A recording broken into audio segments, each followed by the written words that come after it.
Tunnel వర్క్స్లలో నిష్ణాతులతో సమీక్ష సమావేశం నిర్వహించిన మంత్రులు ఉత్తమ్, కోమటిరెడ్డి, ఎంపీ మల్లు రవి, ఎమ్మెల్యే అనిరుద్ రెడ్డి.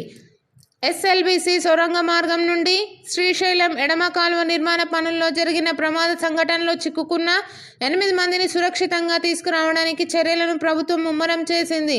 ఎంతటి ఉన్నత స్థాయి పరిజ్ఞానాన్నైనా ఉపయోగించి సొరంగంలో చిక్కుకున్న వారిని బయటకు తీసుకురావాలన్న రాష్ట్ర ముఖ్యమంత్రి గారి ఆదేశానుసారం న్యూఢిల్లీలోని బోర్డర్స్ రోడ్స్లో ఆర్గనైజేషన్ టన్నెల్ వర్క్స్లో నిష్ణాతులైన వారిని ప్రత్యేకంగా పిలిపించారు.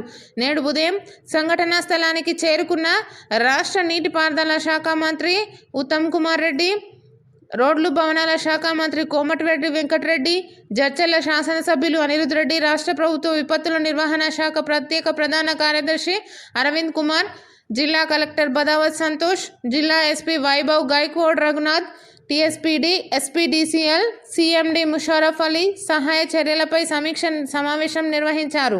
ఢిల్లీ నుంచి వచ్చిన ఆర్మీ అధికారులు colonel Black Smith Mehra, lieutenant colonel Harpal, NDRF DIG Mohan Shahidi, NDRF commandant Prasanna, navy అధికారి వికే ప్రసాద్, రాబిన్సన్ టన్నెల్ అధికారి గ్లెన్ రాట్, మైనర్స్ బృందం ప్రతినిధి ఫిరోజ్ కురేషి ఈ సమావేశంలో పాల్గొన్నారు. టన్నెల్ లోపల జరుగుతున్న సహాయక చర్యలను మంత్రులు సమీక్షించారు.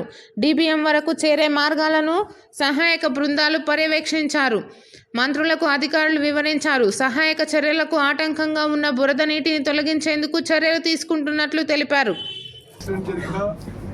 అందులో పాల్గొన్న వారిని ఈరోజు మేము ఆహ్వానించి మరి మా ఎంబర్ తీసుకొచ్చి ఈరోజు టన్నెల్లో కూడా పంపించి మరోసారి పరిశీలన చేయడం జరిగింది. ఒక విషయం ఏంటంటే, ఇప్పుడు అక్కడ పేరుకుపోయిన మట్టి నీరుతో ఉండే ఏది సిల్ట్ ఉందో ఆ సిల్ట్ ఒక 200 మీటర్ల వరకు పెరిగిపోయి సుమారు 15-20 ఫీట్ల వరకు పెరిగి ఉండి కొంత రెస్క్యూ ఆపరేషన్స్ లో కొంత ఆటం జరిగిన మాట మీ అందరూ గమనిస్తున్నారు.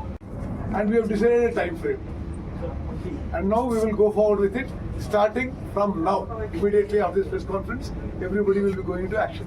Sir, there is a lot of risk in that particular tunnel. Sir, avani rajkiyane maadu. The best experts in India, serving and retired army officers, వాళ్ళని మేము ఆహ్వానించి వాళ్ళని కూడా ఈరోజు టన్నెల్లో కూడా పోయి బయటకు వచ్చి ఇప్పుడు వాళ్ళతో రివ్యూ చేసుకొని మేము నిర్ణయం తీసుకున్నాము. ఇప్పుడు పూర్తి స్థాయిలో డీవాటరింగ్ చేయడం జరుగుతుంది.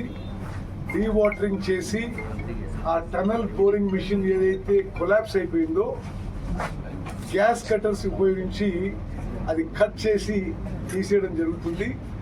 అది మేము ఇంకా పూర్తిగా ఆశ వదులుకోలేదు. బ్రతికున్నరు బయటికి తీసుకురావాలి అనే ఉద్దేశంతోనే మా పని ముందుకు పోతున్నాము. Sir, rescue operators who have gone in have stated that there is a lot of risk because there is continuous flow of water. Yes. So risk management. So there నిన్నటి వరకు ఇప్పటి వరకు లోపలికి పోయే వాళ్ళు కూడా రిస్క్ లో ఉంటారు అని చెప్పడం జరిగింది. మేము ఒక 2 రోజులు ఈ రెస్క్యూ మిషన్స్ కొంత స్లో చేయడం జరిగింది. కానీ ఇప్పుడు ఈ రోజు వచ్చిన ఆర్మీ ఎక్స్పర్ట్స్ తో మాట్లాడి ఫుల్ ఫ్లెడ్జ్ గా రేపటి నుంచి రెస్క్యూ మిషన్ లో అంటే ఇంకా వేగవంతంగా ముందుకు పోవాలని నిర్ణయం తీసుకున్నాము. ప్రాజెక్ట్ పోయినప్పుడు ఎంతమంది చనిపోయినరు, కాళేశ్వరం టన్నెల్లో ఎంతమంది చనిపోయినరు, మేడిగడ్డ బ్యారేజ్ ఎందుకు కూలిపోయింది, అవన్నీ మాట్లాడాల్సి వస్తుంది. అది నేను మాట్లాడదలుచుకోలేదు.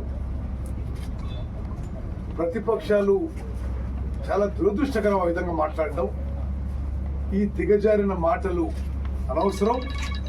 దేశ విదేశాల్లో ఉన్న బెస్ట్ టన్నెల్ ఎక్స్పర్ట్స్ మేము ఇక్కడికి ఆహ్వానించి మేము కూడా మంత్రులను కూడా 24 గంటలు సంఘటన జరిగిన 3 గంటల నుంచి ఇక్కడే ఉండి సూపర్వైజ్ చేస్తున్నాము. ఇదంతా అయిన తర్వాత సరే ఆ సంఘటన వేరే వివరాలకి పోతాం. కానీ right now we are focusing totally on rescue and relief operations.